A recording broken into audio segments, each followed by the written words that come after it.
Hello friends, welcome you online B classes. This video is very important for BA first semester physical geography के लिए मित्रों।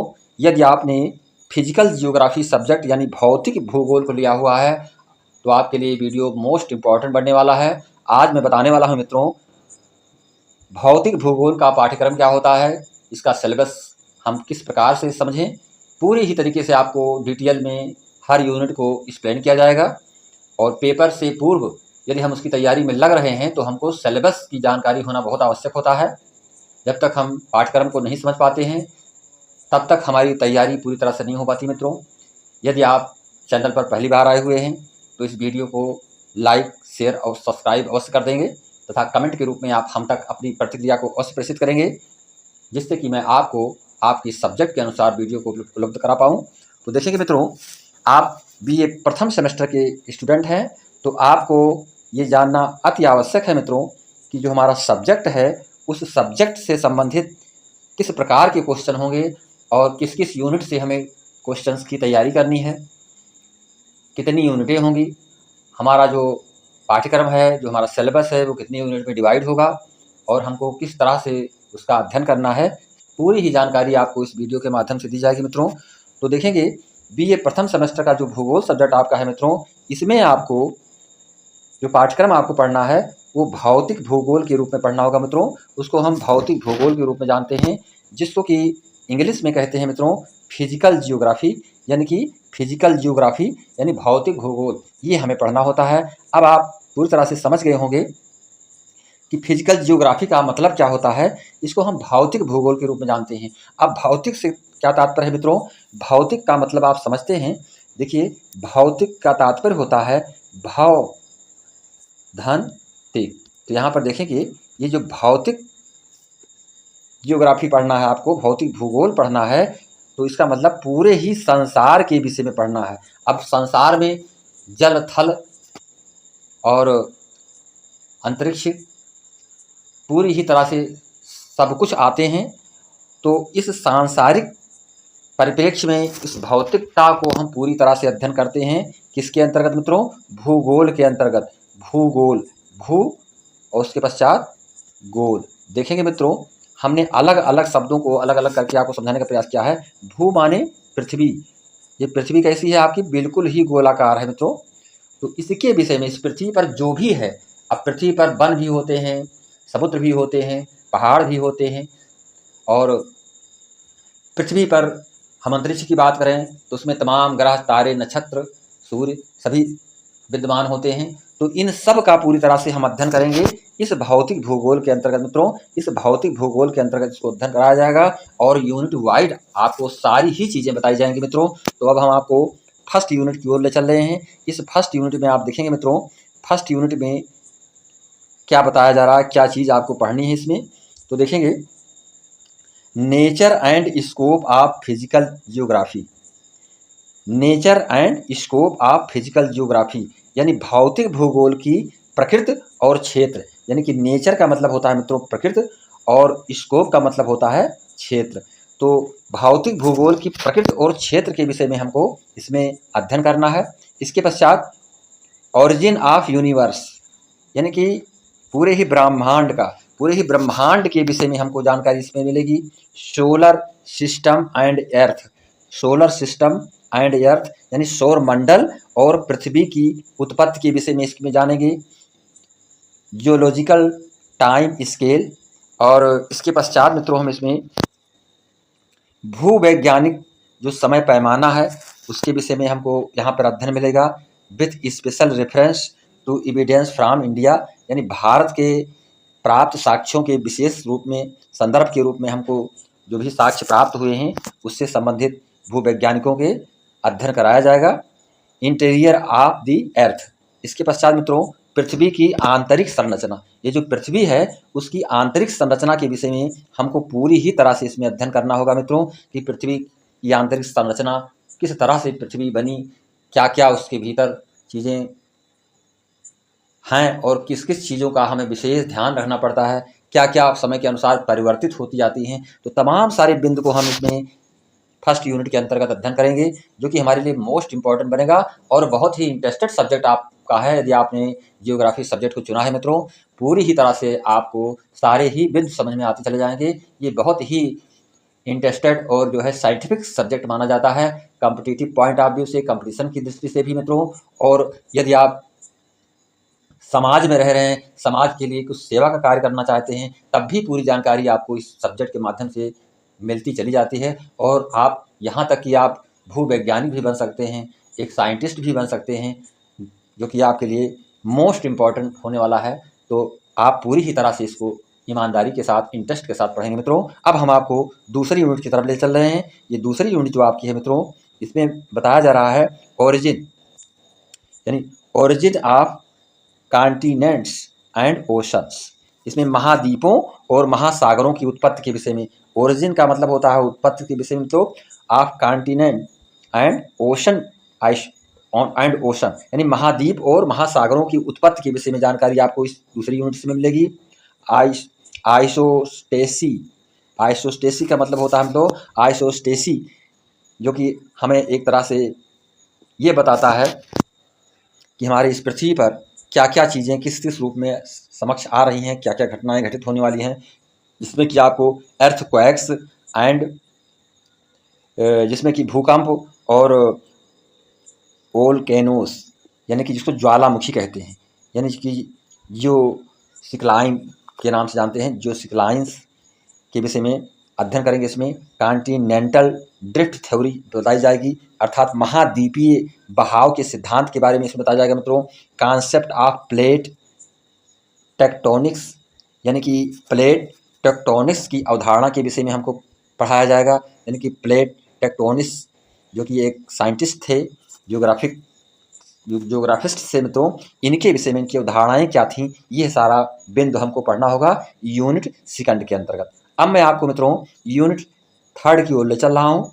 इस unit में आपको क्या पढ़ना है, तो देखेंगे इसमें ये जो थर्ड यूनिट है, रॉक्स के विषय में पढ़ाया जाएगा। रॉक्स का मतलब होता है चट्टान, जो चट्टानें होती हैं उनके विषय में अध्ययन कराया जाएगा।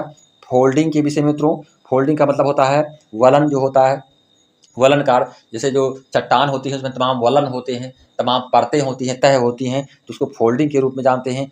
फाल्टिंग के विषय में बताया जाएगा मित्रों। फाल्टिंग का मतलब होता है भ्रंश हो जाना, कभी कभी ऐसा होता है चट्टानें धंस जाती हैं, चट्टानें जो है फट जाती हैं, तो यही स्थिति उत्पन्न होती है। इसके बाद वेदरिंग के विषय में बताया जाएगा। वेदरिंग का मतलब होता है अपक्षय होना, घटित होना। इसके बाद इस इरोशन के विषय में बताया जाएगा, जिसको कि मतलब अपर्दन भी कहते हैं मित्रों। और उसके बाद साइकिल ऑफ एरोशन, यानी कि जो कि cycle of erosion by Davis and pattern, तो डेविस और पैटर्न्स के द्वारा, यानी डेविस और पैंक द्वारा अपर्दन चक्र जो होता है उसके विषय में आपको अध्ययन कराया जाएगा। इसके पश्चात मित्रों ड्रेनेज पैटर्न, ये ड्रेनेज पैटर्न जो है जल निकासी को कहते हैं। तो जो जल निकासी से संबंधित है, वो जल निकासी को हम इसमें अध्ययन करेंगे इस यूनिट नंबर थर्ड के अंतर्गत, जो कि बहुत ही महत्वपूर्ण होता है। जैसे पहाड़ों से जल निकासी, वनों से जल निकासी, जन संरक्षण के साथ साथ हम उसको किस तरह से जल के मार्ग से, यानी कि जल को एक अच्छे उद्गम पर ले जा पाते हैं, किस तरह से उसको, तो ये सारी चीज़ें आपको पूरी तरह से यूनिट थर्ड के अंतर्गत एक्सप्लेन की जाएगी, बताई जाएगी मित्रों। इसके पश्चात जो है यूनिट 4 में मित्रों पढ़ना है आपको। यूनिट 4 में जो आप अध्ययन करेंगे, इसमें है आपको फ्लूवियल, यानी फ्लूवियल का मतलब होता है नदी, यानी नदी के जो तट होते हैं, नदियों के विषय में। कास्ट के बारे में बताया जाएगा। एओलियन के विषय में बताया जाएगा मित्रों। इसके पश्चात ग्लेशियर, यानी ग्लेशियर के विषय में बताया जाएगा। ग्लेशियर क्या होते हैं, जो बड़े बड़े पर्वतों पर, जो पहाड़ों पर या समुद्रों में ग्लेशियर हो जाते हैं, बर्फ जम जाती है पूरी तरह से, उसके विषय में अध्ययन कराया जाएगा। एंड कोस्टल, यानी कि ग्लेशियर और जो कोस्टल लैंडफॉल, यानी कि ग्लेशियर और जो तटीय भू आकृतियाँ होती हैं, उनके विषय में पूरी तरह से आपको यूनिट 4 में स्टडी मिलेगी, पूरी तरह से अध्ययन कराया जाएगा मित्रों। इसके पश्चात यूनिट 5 में जो आप पढ़ेंगे, यूनिट 5 भी मोस्ट इम्पॉर्टेंट और इंटरेस्टेड बनेगी आपके लिए मित्रों। इसमें आपको composition and structure of atmosphere, यानी कि वायुमंडल की संरचना और संगठन, यानी कि वायुमंडल की जो संरचना है उसका जो स्ट्रक्चर है, ये इसमें बताया जाएगा। ऑफ एटमॉस्फेयर और उसके वातावरण का यानी वायुमंडल की संरचना और उसके संगठन जो है उसके विषय में बताया जाएगा। आइसोलेशन, सूर्य ताप के विषय में, एटमॉस्फेरिक प्रेशर एंड विंड यानी कि वायुमंडलीय दबाव और जो हवाएं होती हैं, यानी कि सूर्य का ताप, आइसोलेशन और वायुमंडलीय दबाव और हवाएं। तो इनके विषय में, इस पॉइंट के विषय में पूरी ही जानकारी आपको यूनिट 5 के अंतर्गत मिलेगी मित्रों, जो कि आपके लिए बहुत ही इंटरेस्टेड बनेगा। ये एटमॉस्फेरिकल टॉपिक्स होगा जो कि वातावरण के विषय में पूरी तरह से आपको अध्ययन मिलेगा इसमें। इसके पश्चात यूनिट 6 में मित्रों आपको पढ़ना है।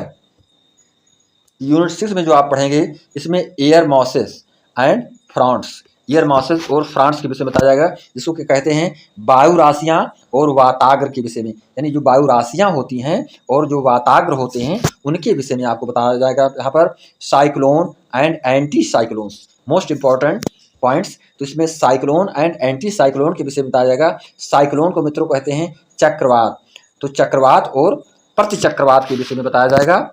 ये चक्रवात और प्रति चक्रवात क्या होते हैं? कभी कभी आपने देखा होगा कि जो हवा होती है, हवा का वेग होता है, वो इस पृथ्वी पर एक चक्रवात के रूप में यानी घूमने की स्थिति में दिखाई पड़ने लगता है। और जब एंटी साइक्लोन होता है मित्रों, तो एंटी साइक्लोन की स्थिति जो होती है, तो प्रति चक्रवात, एक चक्रवात दूसरे चक्रवात से भी जाकर के आपस में टकरा जाते हैं, तो उसको हम एंटी चक्रवात के रूप में जानते हैं। इसके पश्चात ह्यूमिडिटी, ह्यूमिडिटी का मतलब होता है मित्रों आर्द्रता के विषय में जानकारी आपको दी जाएगी।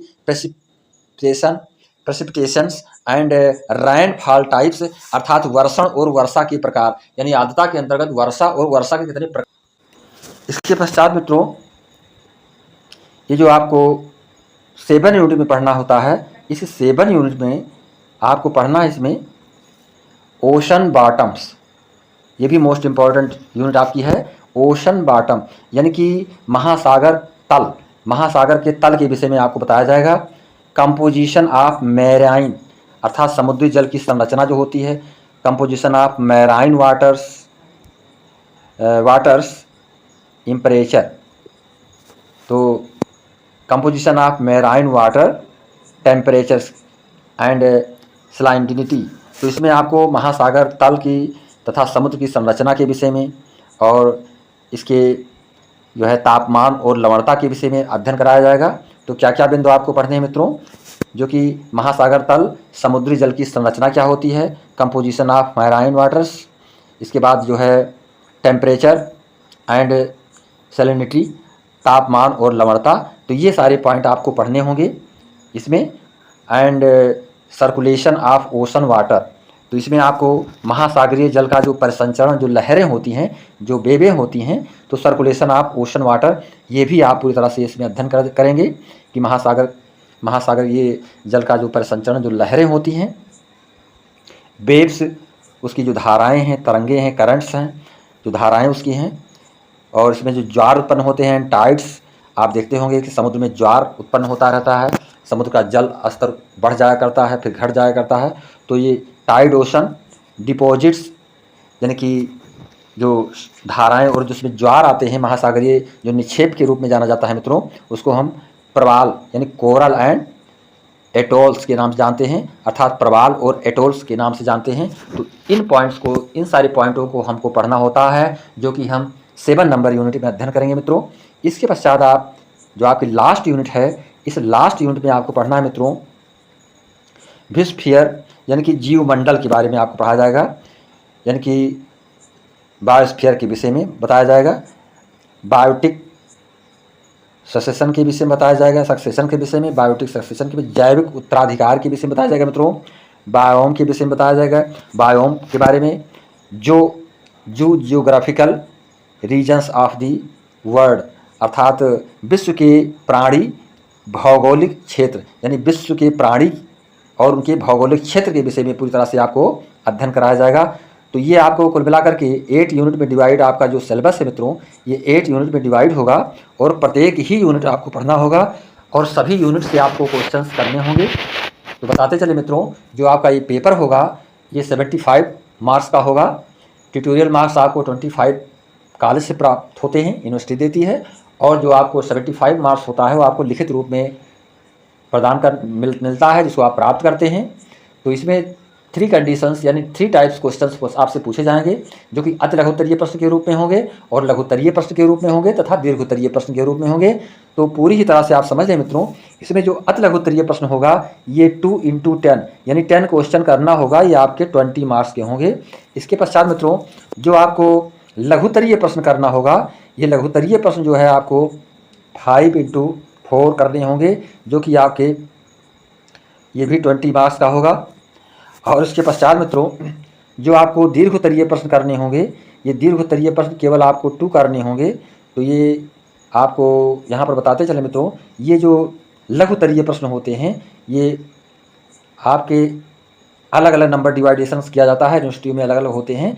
तो इसमें जो दीर्घोत्तरीय क्वेश्चन होंगे वो आपके 20 मार्क्स के हैं, यानी 20 मार्क्स आपको इसमें गेन करना होता है। तो जो दीर्घोत्तरीय प्रश्न होते हैं ये 2 गुणे 20 या कभी कभी 2 गुणे 10 भी होते हैं, यानी कि 80 मार्क्स 40 मार्क्स आप इसमें गेन कर लेते हैं।